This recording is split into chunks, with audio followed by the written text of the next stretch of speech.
அற்புதமான சக்தி வாய்ந்த ஒரு சித்தர் பீடங்க. அந்த சித்தர் பீடத்து மேலே மஞ்சள் துணியில் 3 குச்சிகளை வச்சு சுருட்டி வச்சு நாம் வேண்டிக்கிறோம்னா நாம் வேண்டினதெல்லாம் நிறைவேறுது.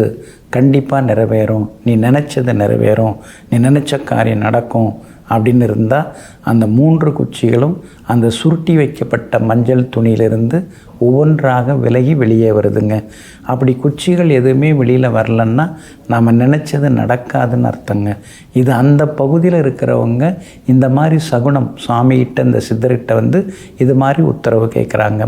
அதே மாதிரி இந்த சித்தர் பீடத்தினுடைய அந்த பீடத்து மேலே, ஜீவசமாதி பீடத்து மேலே நம்முடைய 2 கைகளையும் நாம் அப்படி விரித்து வைத்தாலும் கூட அந்த 2 கைகளும் ஒன்றாக தானாக இணைகிறது. இன்றைக்கி நீங்கள் போய் அந்த மாதிரி அந்த பீடத்து மேலே உங்கள் 2 கைகளையும் விரித்து வச்சு பாருங்கள், தானாக இணைஞ்சிருங்க. இப்படி பல அரிய சக்தி வாய்ந்த அந்த மகான் சித்தருங்க.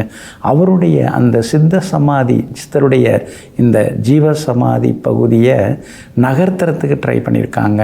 அதாவது என்எல்சி நெய்வேலி லிக்னைட் நிறுவனம் அதை நகர்த்துறதுக்கு, ஏன்னா ரோடு எக்ஸ்டென்ஷன் அது மாதிரி விஷயத்தில் இந்த மகான் இந்த சித்தருடைய ஜீவசமாதியை வேறு இடத்துக்கு அப்படியே மாற்றிடலாம் அப்படின்னு நினச்சி ஜேசிபி எந்திரம் இருக்கு இல்லைங்களா, அதை கொண்டு அப்படியே அந்த சித்தர் பீடத்தை தூக்கிறதுக்கு முயற்சி பண்ணியிருக்காங்க.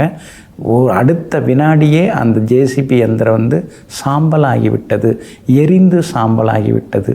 அதே மாதிரி 2வது முயற்சியாக சரி ஏதோ ஒரு குற்றம் இருக்குது, தெய்வ குற்றம் நம்ம பண்ணிட்டோம் அப்படின்னு சொல்லிட்டு கேரளாவிலிருந்து 5 மந்திரவாதிகளை அழைத்து சில பூஜைகள், பரிகார பூஜைகள்லாம் செய்து அந்த சித்தர்பீடத்தை இடம் மாற்றத்துக்கு முயற்சி செய்யும் பொழுது வந்திருந்த அந்த 5 அந்த மந்திரவாதிகளுடைய கண்கள் குருடாகி விட்டதுங்க. உடனே அவங்க ரொம்ப மன்னிப்பு கேட்ட பிறகு, சித்தரிடம் மன்னிப்பு கேட்ட பிறகு 3 மணி நேரத்திற்கு பிறகு அவங்களுக்கு மறுபடியும் பார்வை திரும்பிச்சிங்க.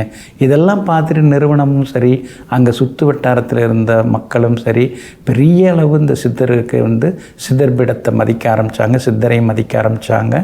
அதுக்கு பிறகு சித்தர் பிரானுடைய உறவினர்கள்லாம் போய் திருவண்ணாமலை அண்ணாமலையார் அருணாச்சலத்திடம் சென்று, அருள்மிகு அருணாச்சலரிடம் சென்று உத்தரவு கேட்குறாங்க.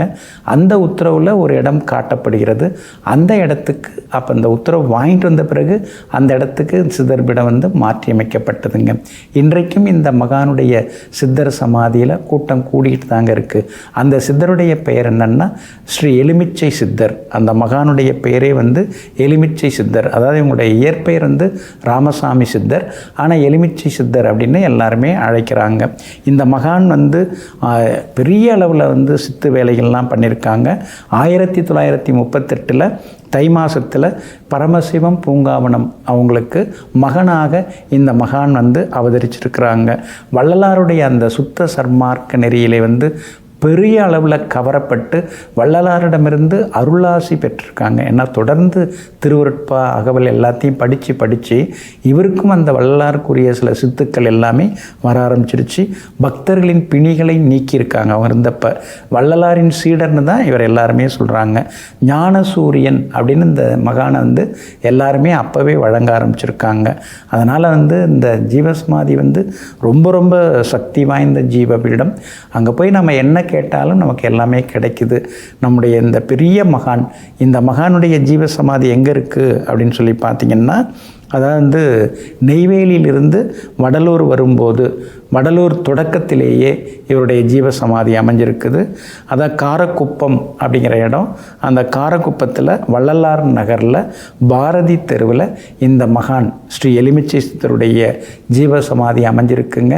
உங்களுக்கு ஏதாவது மனசில் இது நிறைவேறுமா, அது நடக்குமா நடக்காதா அப்படி இதற்கெல்லாம் ஏதாவது உத்தரவு கேட்கணும்னா அந்த மகானுடைய ஜீவசமாதி பீடத்தில் அந்த மஞ்சள் துணியில் 3 குச்சிகள், மரக்குச்சிகளை வச்சு கேட்டு பாருங்கள்.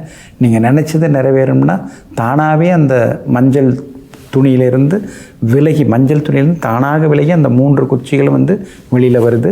அதெல்லாம் பார்த்தா உங்களுக்கு உத்தரவு கிடைச்சிருச்சு அப்படிங்கிற அளவுக்கு உங்களுக்கு சகுன பலிதம்லாம் கிடைக்குதான்னு பாருங்கள்.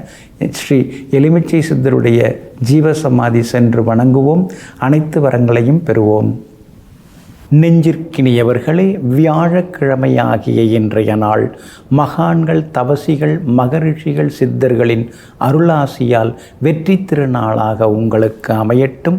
மீண்டும் நாளை காலை சந்திப்போம். நன்றியுடன் உங்கள் ஜோதிட முனைவர் KP வித்யாதரன். வணக்கம்.